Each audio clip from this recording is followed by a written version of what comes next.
Hello and welcome back. This is our green class, and today we have a lot of topics to show you that we've been researching. All right, and up first? We have what you can do to help your Earth. Right, and that team, do you need a computer?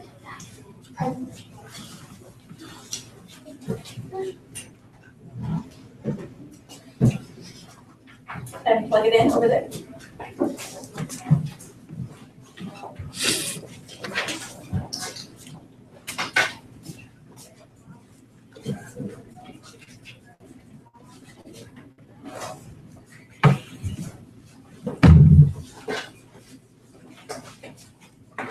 And we need to turn out on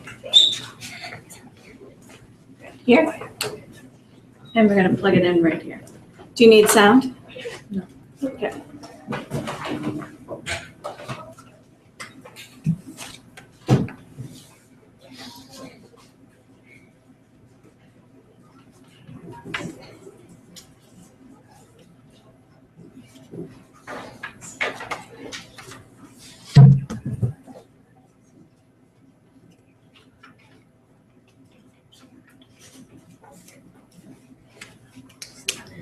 So this is our Prezi, and never doubt that a small group of thoughtful, committed citizens can change the world. Indeed, this is the only thing that ever has. And that's by Margaret Mead. So we should take care of our Earth because it's where we live, and these are some things that you can do every day to help. Reduce, reuse, recycle. When you go to the store, bring fabric or paper bags. Use reusable containers and water bottles. Borrow instead of buying. Instead of buying new things and wasting ink that is bad for our Earth, you can reuse by borrowing some of your friends' things. Reduce. You should reduce your electricity use, your oil use, and anything else that might injure our Earth. Transportation.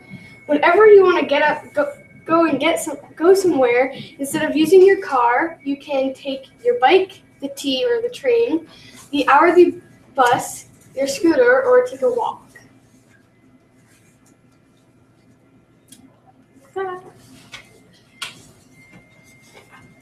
Yeah.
We did ocean gyres.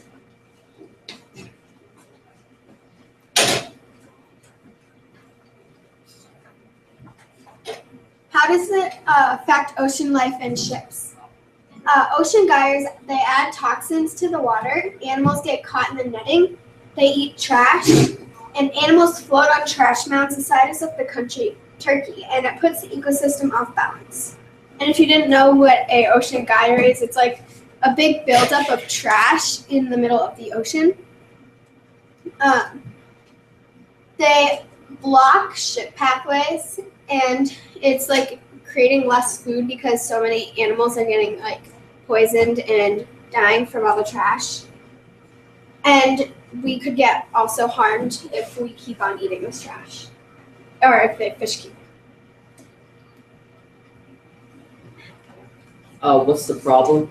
Plastic trash is either thrown away or washed into the North Pacific, where it is swept up by the currents of the vortex. 80% of this plastic waste is from land, and 20% is from boaters, maritime industries, and the military.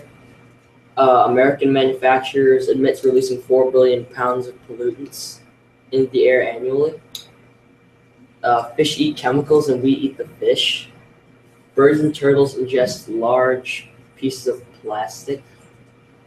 The plastic blocks the throat and esophagus, and they starve the animals to death. Albatross birds unwittingly feed plastic to their young, starving them too. The bird carcass then rots, and the plastic doesn't.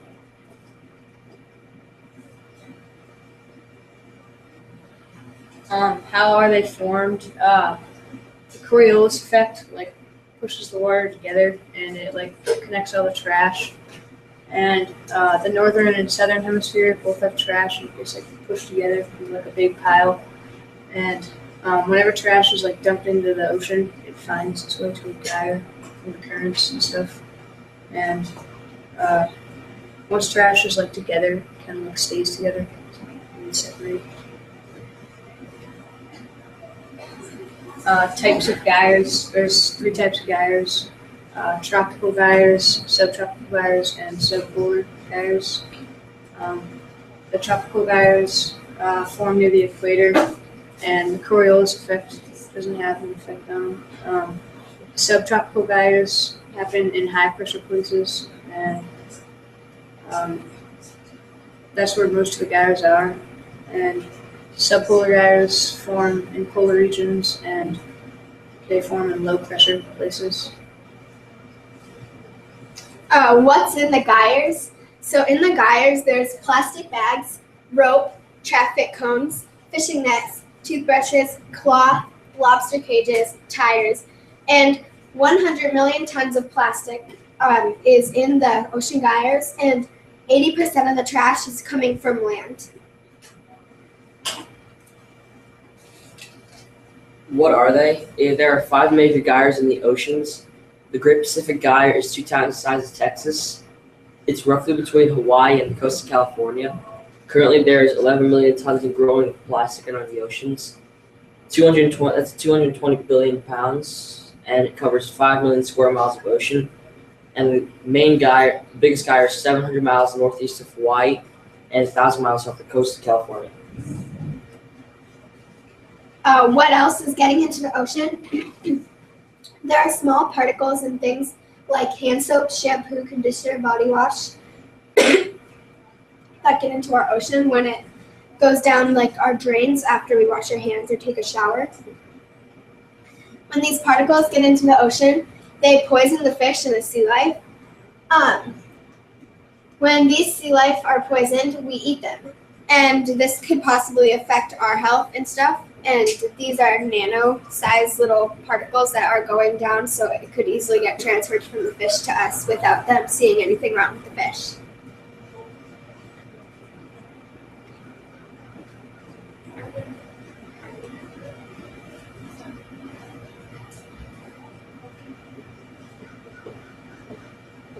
Okay. So what's happening next?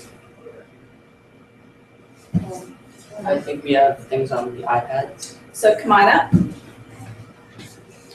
And while we're waiting to get that, can you explain what that is? That's on the iPad? Explain to our audience. We went around the school and asked different people, like teachers, what they're going to do for Earth Day, and we recorded it on the iPad. So why don't we do, while we're waiting for that, can the Geyer team get the computer? Are you done?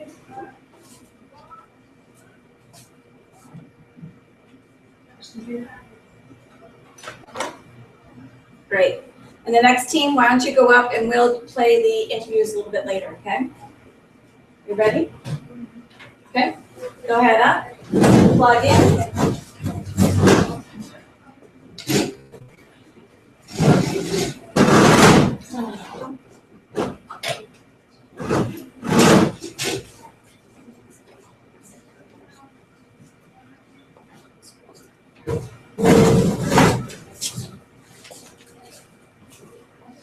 Side, other side.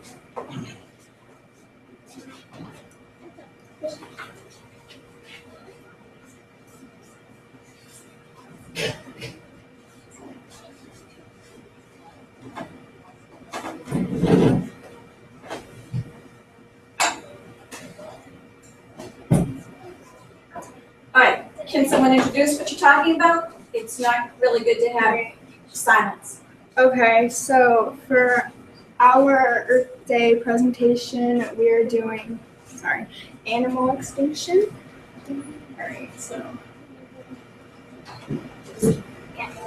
Starting with the causes, there are many causes for extinction and they're happening all around the world.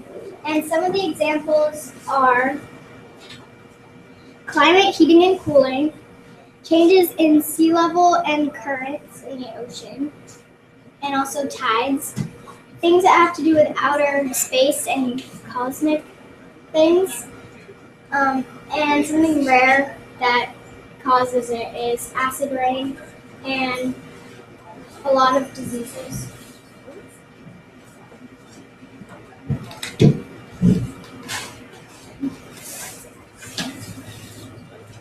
Okay, some more examples are things ruining habitats, spreads of invasive species, and most of all, the human population.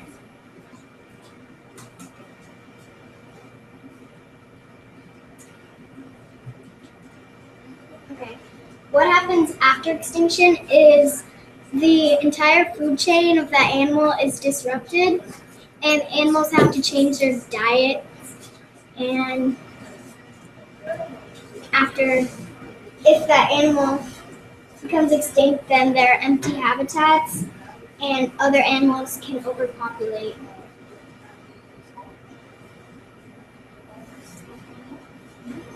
Okay, an animal that I chose to learn about, was a koala. They only live in Australia and they have no natural predators. A reason that they are endangered is because their habitat is being destroyed. And poachers are illegally killing them. And they only eat eucalyptus leaves, which means that all the koalas are only have that to eat, and there's not very much of that. And yeah.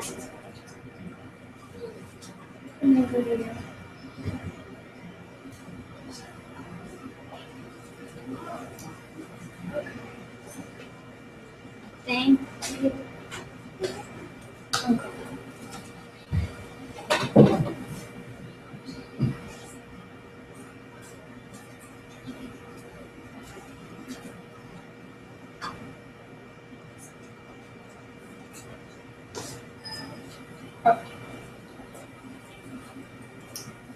I think you can just use the arrow keys to go forward.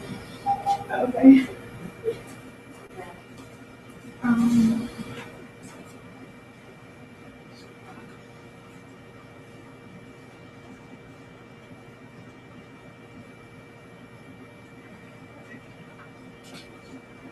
Alright.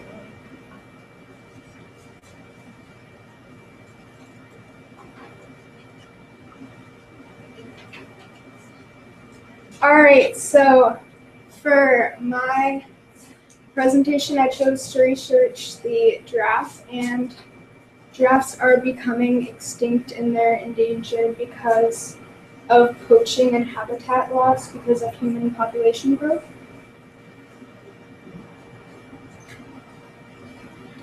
Alright, so some examples of endangered animals are turtles, pandas, rhinoceros, blue whales, chimpanzees, Indian elephants, and sea lions. So some things that are being done to stop the extinction is signs are being put up saying that poaching is illegal and you will be fined if you commit a felony.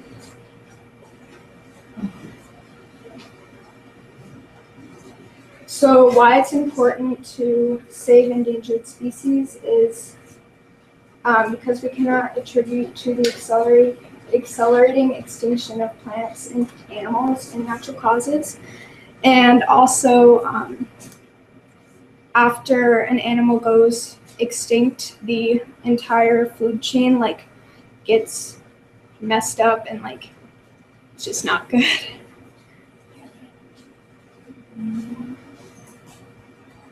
All right, another reason for giraffes going extinct is because their food sources are going down due to other animals and plants going extinct, and the food chain patterns are just running low.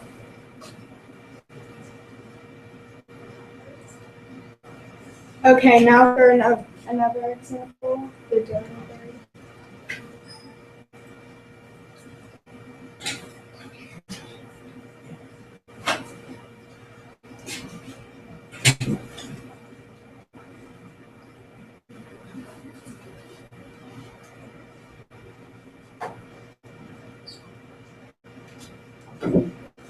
I researched the dodo bird. It's been extinct for almost 300 years. Why is it so famous? Because it's a unique flightless bird that is like the first thing you hear when you hear extinct. Its characteristics, it's also known as the rhesus. Dodo bird's average height is 3 feet and 3 inches, or 1 meter. Its weight is 22 to 40 lbs. The dodo bird its diet is plants, and its digestive characteristics is plump, soft body, and large beak. It's featured in the theme song that I'm not going to sing. You can read that. It's the word said.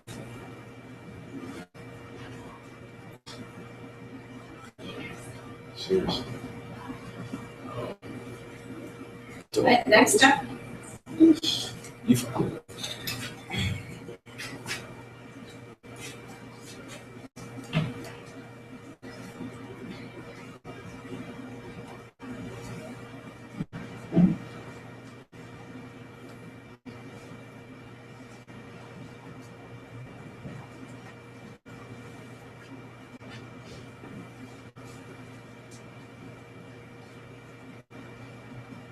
So I researched rhinos, and they're also going extinct.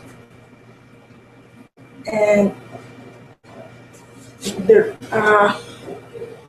in the 20th century there were about 100,000 rhinos, and 2,480 rhinos was their low point. They're going extinct because people in South Africa are killing them. Their horns, and people say that their horns can cure cancer and hangovers, and they used to roam in Africa and Eurasia. Thieves frequently try to steal horns from museums, and last year they stole over $650,000 in horns. The characteristics of a rhino is it is large and primitive looking, and it has a big structure, a wide structure, and it is gray and has a hump on its neck and face. We're excited.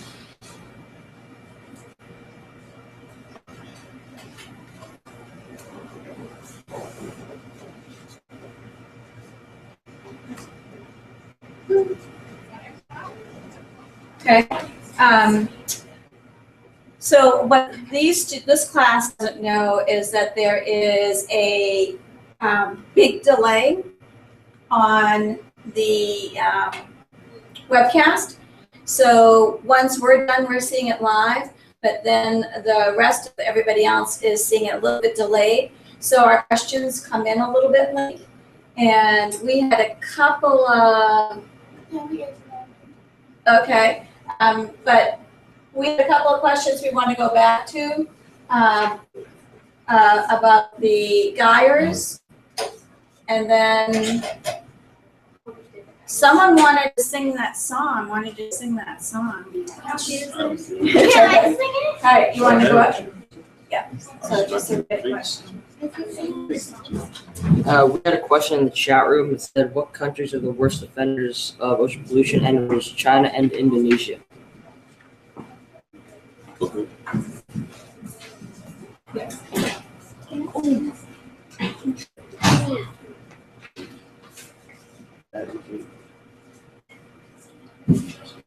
And can you explain what you're doing? Okay, we went around the school and we interviewed people on what they're going to be doing for Earth Day and how this is going to help the Earth. And we're going to be playing the recordings. So first we have a 7th grade student. What are you doing for Earth Day?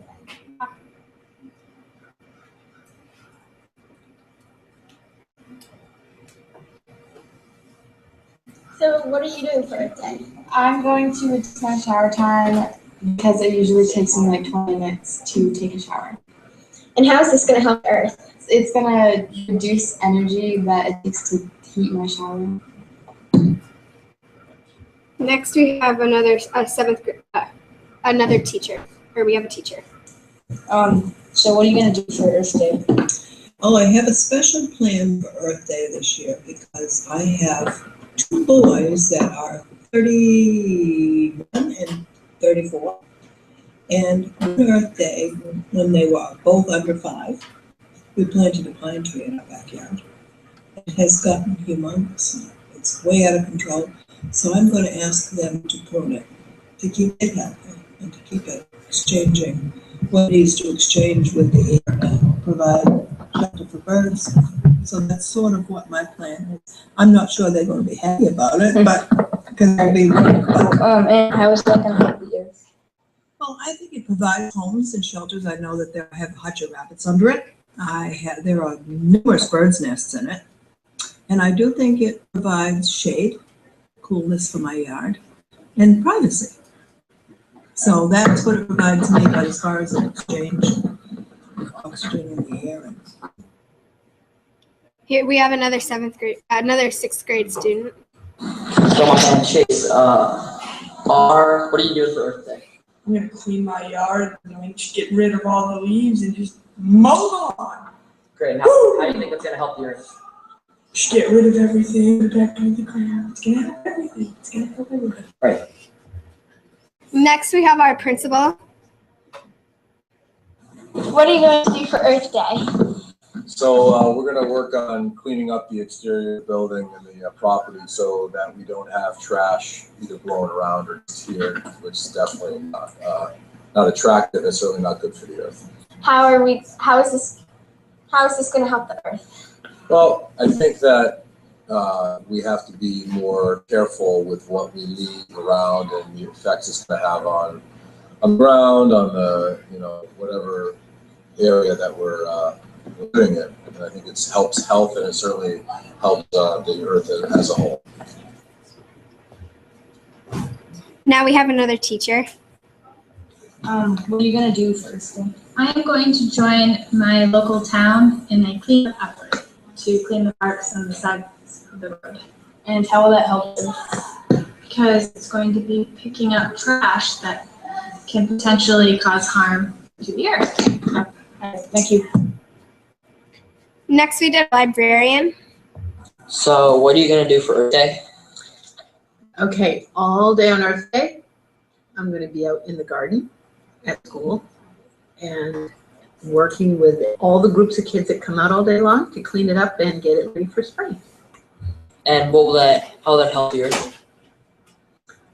Well, gardening is great, and it's just nice for people to know how to grow their own food to rely on food that's from around here instead of being trucked across the country. And it's an organic garden, so we're not going to add anything harmful to the garden or the.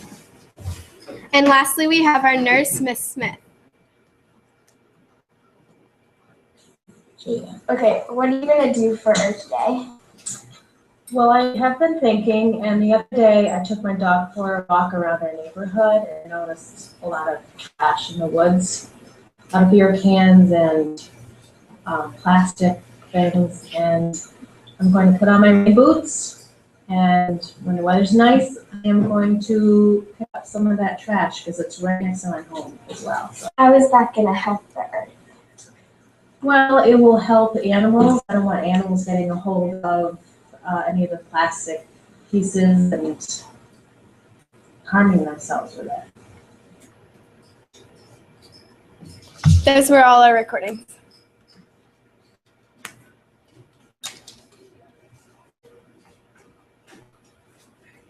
Okay, and last group.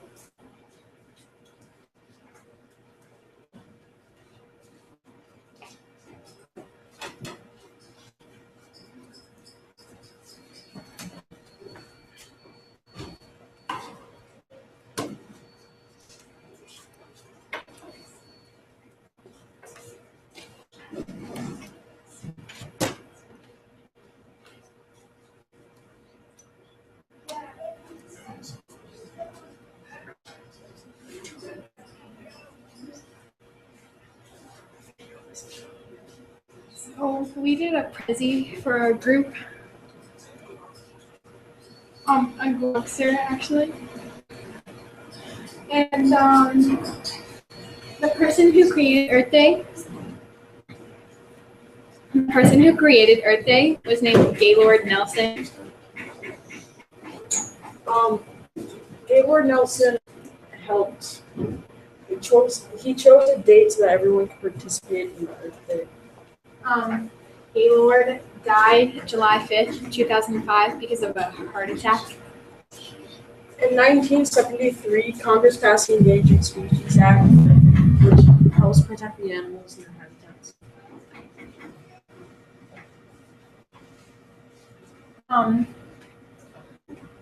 Earth Day started because of a 1969 oil spill off the coast of Santa Barbara. Now 141 countries participate. Earth Day helps spread awareness of the Earth and helps people celebrate being kind to the Earth. Well, as you guys know, this year Earth Day is on Wednesday, April 22nd. This is a picture of Gaylord Nelson. And there are pictures of him there.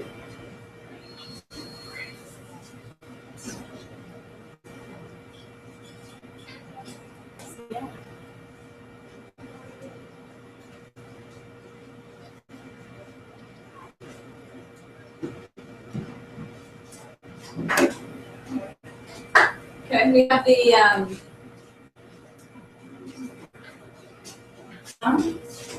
just play it by the All right.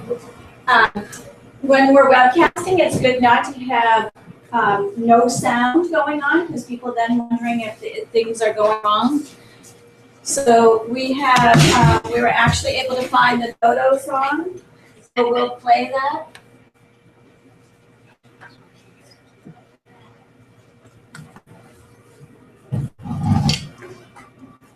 4 days of summer vacation, this comes along just to end it. So the annual problem for our generation is finding a good way to spend it. Like baby. I don't know what that is. Alright. So maybe we won't play that. Okay. Would you are there any more groups that have to go? Okay, we're gonna do some poetry. So would you go find your poems over there, please?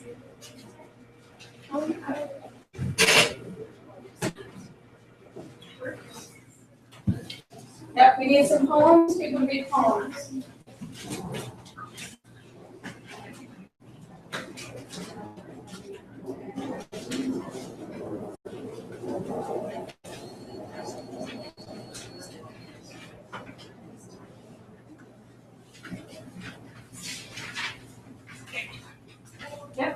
Go right ahead. Okay, so we're reading some of our poems that we did in LA. So this is an I am poem. So, I am a sea turtle. I wonder about the world without it. I hear it coming to my home. I see it. It's disgusting. I want it to disappear. I am a sea turtle. I pretend it's not there. I feel it on my shell. I touch it even when I don't want to. I worry about it. I worry if it's going to ruin my home. I cry when I see other animals hurt by it. I am a sea turtle. I understand that things could get better. I say that things will get better. I dream that all of it will leave my home. I try not to look. I hope all of this trash will just vanish. I am a sea turtle. Okay, so I'm gonna read my poem. I don't know what kind of poem it is, but it's about trees. Trees, healthy, lush, growing, inspiring, swaying.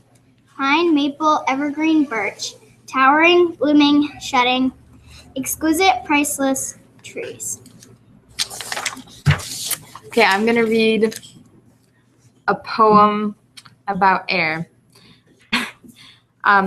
Air, who is brisk, smooth, and sweet, who loves rain, who is gorgeous, dewy, and gentle, who fears pollution, the future, and most of all, suffocation, who needs the plants, the trees, and you, who feels in control but at the same time victimized, who would like to see change by you to make me feel pure, resident of earth, airflow.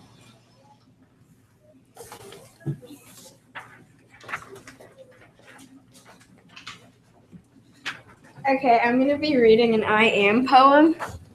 Okay. I am waiting to bloom when spring opens up and the party starts. I wonder if one day our world will look like how the party ends before the cleanup. I hear the sound of people scattering to clean up before it's too late. I see the fear on their faces, a look of despair, realizing that was a bad idea.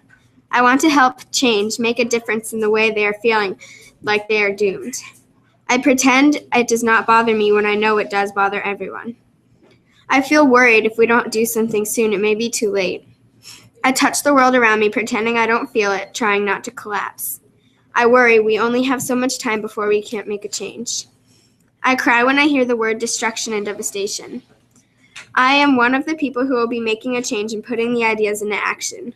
I understand the way they feel when they say they don't know if it'll work.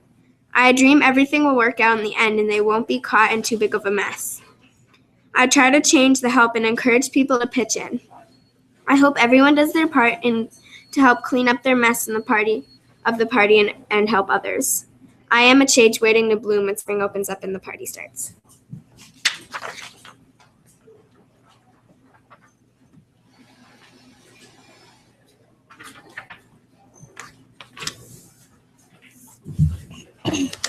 Okay, I'm going to read another one of my poems. It is an I am poem. I am scared and frightened. I wonder if something can save me. I hear the poachers. I see others disappear. I want it to stop. I am scared and frightened. I pretend none of this is happening. I feel the pain in my heart. I touch the scarce amount of food left for me. I worry about my home and my habitat. I cry thinking about the suffering my friends and family go through. I am scared and frightened, but I understand it is not my fault. I say, why? I dream I can do something about it. I hope to survive. I am an endangered animal.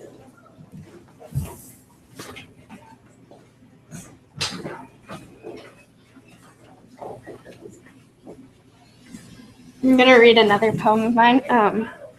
Earth, beautiful, peaceful, wind wavy, whirling. Africa, Asia, America, and Australia. Banging, moving, falling. Gross, dirty earth.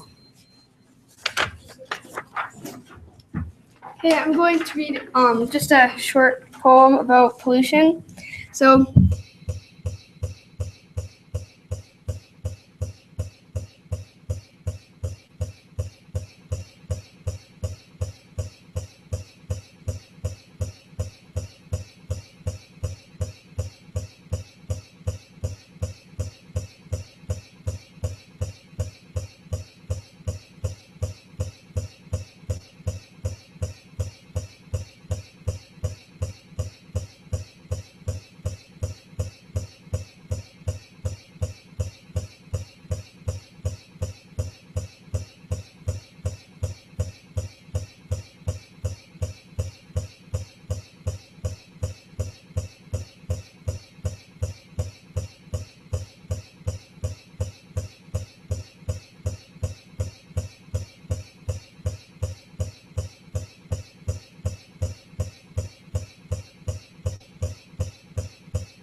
What about now?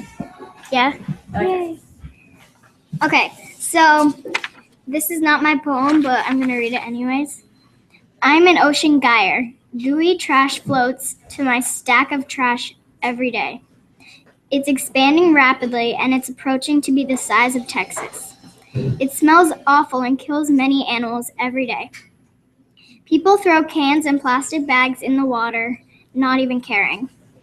I'm an awful substance that needs to be extinct. I am a floating trash pile.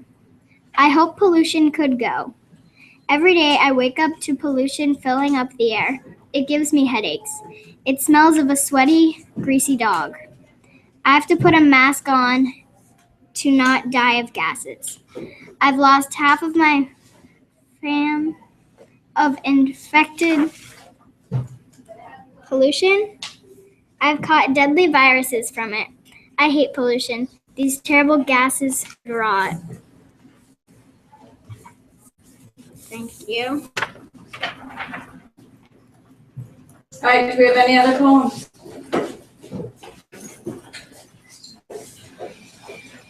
Okay, if not, we're gonna do the poetry.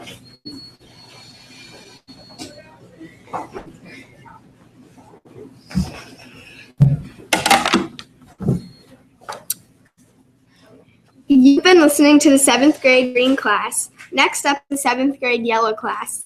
We will be taking a quick break to stop the stream archive this portion of the show. This window will now play the recorded material. Our next live show will be in the window underneath this one. We will be back shortly. In about 10 minutes. In about 10 minutes. Thank you.